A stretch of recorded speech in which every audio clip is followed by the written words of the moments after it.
Hello, my name is Dr. April Armstrong. I am Professor and Chief of Dermatology at UCLA. I am also the Editor-in-Chief for the Dermatology Online Journal. And today I'm going to talk about what is new in the Dermatology Online Journal, as well as Skin, the Journal of Cutaneous Medicine. We are so excited this year. It's really been a big year for both journals.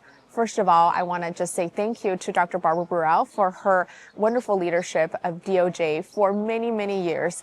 And last year, Dr. Nick Brownstone and me have taken over the editorial leadership for the journal, and we're so happy and fortunate to have the editorial board to continue in this capacity. I also want to thank Dr. Lauren DeBusque for her contributions as managing editor for the DOJ.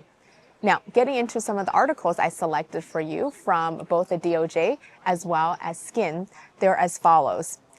I love how these journals really highlight real-world use of medications that are approved for different indications.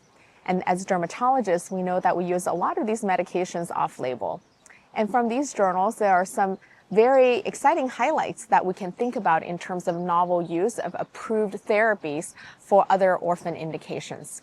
For example, I'm sure we have encountered patients who have granuloma annulare, and some of them may have extensive granuloma annulare that can be extremely bothersome to them.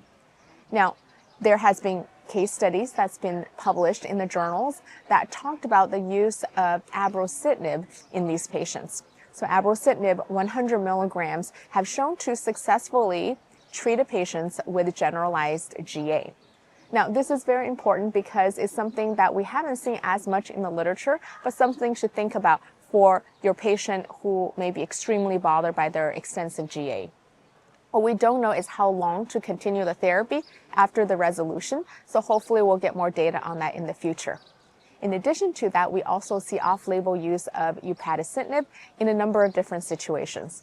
For example, pyoderma gangrenosum had been successfully treated with upadacitinib, typically starting at 15 milligrams, but can go up to 30 milligrams daily.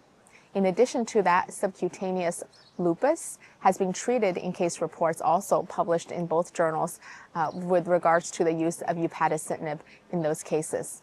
And finally, I want to also highlight a novel use and an approved topical therapy for cutaneous lichen planus. And this is a case where the authors published on a patient who had cutaneous lichen planus that's difficult to treat. And they used topical roflumilast for this particular case. And the patient was successfully treated with topical roflumilast for cutaneous lichen planus. So here are just some new ideas on novel use of approved medications for different therapies in dermatology. And I want to also thank all the contributors to both DOJ and Skin, and also especially thank our readers for your readership. Thank you.